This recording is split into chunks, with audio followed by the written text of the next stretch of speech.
Bismillahirrahmanirrahim. Assalamualaikum warahmatullahi wabarakatuh. Oke, teman-teman, saat ini kita sudah masuk meetup ke-9 dari series atau playlist HTML, yaitu tentang blok dan inline pada HTML.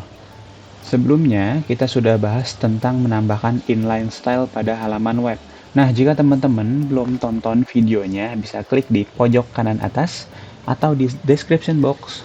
Nah, sebelum ke materi, ada yang mau lewat dulu nih. Oke, teman-teman, kita akan bahas blok dan inline elemen. Itu apa aja? Nah, blok, elemen, dan inline elemen itu contohnya ini ya. Ada tag tentang div, tag p, tag h1, ul, li, gitu ya. Dan inline elemen itu ada tag span, tag a, strong, dan juga image. Apa ini blok elemen dan inline elemen? Nah, kita akan mulai dari blok elemen dulu. Kita akan bahas tentang div dan juga inline elemen, kita bahas tentang span. Nah, kalau tentang div, ini berarti elemen ini membentuk blok penuh di dalam dokumen, memulai dan mengakhiri dengan baris baru. Nah, sehingga elemen-elemen setelahnya akan tampil di baris baru. Oke, langsung saja kita praktek. Kita buka VS Code-nya, teman-teman ya. Kita buka VS Code-nya, kita buka yang kemarin, lalu kita klik kanan open with live server. Nanti dia akan berjalan di port 5500. Ini saya seperti ini dulu ya. Oke, kemarin seperti ini yang sudah kita buat tentang inline style. Ini kita hapus saja karena kita biar bersih, gampang dilihatnya ya.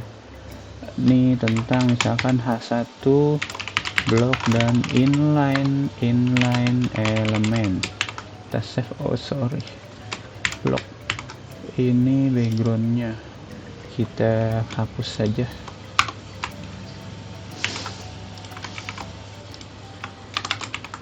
Ini juga kita hapus. Kita mulai dari awal, blok dan inline elemen. Oke, kita akan mulai dari tag div. Tag div itu ada tag pembuka dan penutup. Jadi kita akan buat di dalam sininya gitu. Biasanya di dalam blok ini dia akan ada tag-tag lebihnya. Misalkan kita buat H2 deh, H2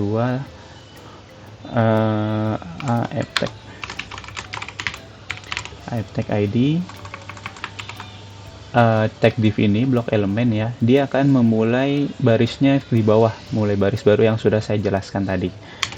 Lalu misalkan tag P, front end developer, kita save. Nah, jadi dia akan di bawah. Nah, bagaimana taunya dia di dalam blok elemen? Misalkan di sini kita tambahkan properti style dengan atribut background colornya like blue, lalu kita save. Nah, itu ya teman-teman, jadi dia ada di dalam blok sebuah dari tag div. Nah, misalkan kita di luar dari tag div, contohnya ini saya copy lalu save. Walaupun dia di bawah tapi dia ada di luar dari tag div. Karena kenapa? Kita buktikan gitu ya. Misalkan saya tambahin like coral, lalu yang ini tag p nya like golden yellow, kita save. Nah, jadi bedanya seperti ini. Jadi dia tidak ada di dalam tag div, jadi dia tidak ngegroup gitu ya, karena tidak ada parentnya atau tidak ada grupnya, karena dia lebih masuk di dalam tag div. Baca. Nah, itu seputar div ya teman-teman.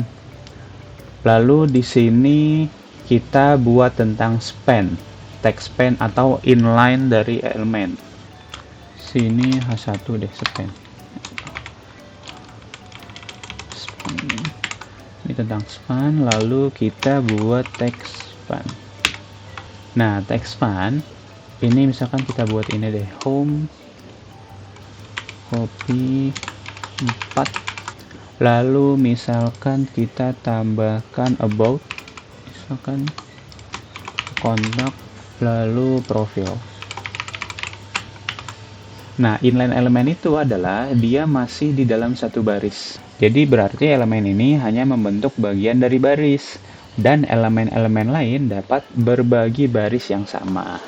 Inilah bedanya block dan inline. Misalkan saya tambahkan lagi warna ya.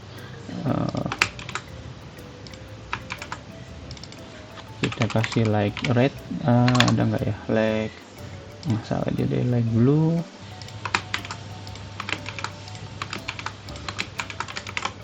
Kita save. Nah, jadi dia masih di dalam baris yang sama untuk berbagi tempat dalam baris yang sama. Garing.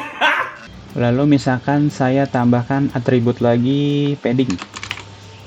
Padding 12 pixel. Nah, jadi dia biar ada itu ya. Lalu ya tambahkan ada gaya border radius. Border radius misalkan 4 pixel kurang 8 pixel. Nah, lalu ini saya copy ke yang lain. Save. Sama kan. Nah, pertanyaannya apakah block dan inline elemen bisa digabung? Tentu saja bisa. Jadi untuk blok itu pasti kurang lebih mayoritas akan digunakan di dalam paling atas ya, di dalam grupnya dia akan jadi parent. Jadi kita tambahkan tag div di sini, lalu dia di bawah penutupnya. Nah, jadi text span ini akan di dalam tag div. Kita save, lalu kita tambahkan property style lagi, atributnya background color. Kita tambahkan biskuit.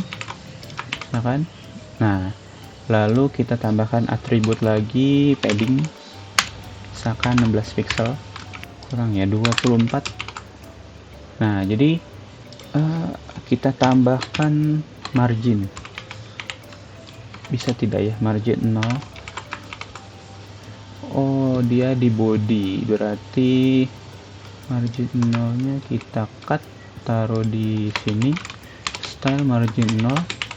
Nah, jadi seperti ini teman-teman. Ketika misalkan buat menu ya, ini contoh menu navbar. Jadi biasanya text span itu di dalam div, atau maksudnya inline elemen itu akan di dalam block elemen. Jadi contohnya seperti ini. Nah, dalam penggunaannya pilih antara tag div dan juga text span berdasarkan kebutuhan teman-teman, sesuai fungsionalnya. Tag div itu lebih cocok untuk mengkelompokkan blok-blok besar. Nah, sedangkan text span cocok untuk mengkelompokkan teks atau elemen-elemen inline kecil. Nah, mungkin itu aja meetup kita kali ini. Simple banget kan cara menggunakan blok dan inline elemen atau tag div dan juga text span yang sudah kita pelajari. Nah, teman-teman mungkin mau beliin saya kopi nih. Mudah banget caranya via Saweria aja. Linknya ada di description box. Agar saya makin semangat tentunya buat konten kedepannya. So, see you next meetup. So, don't forget, ngopi heula. Bye!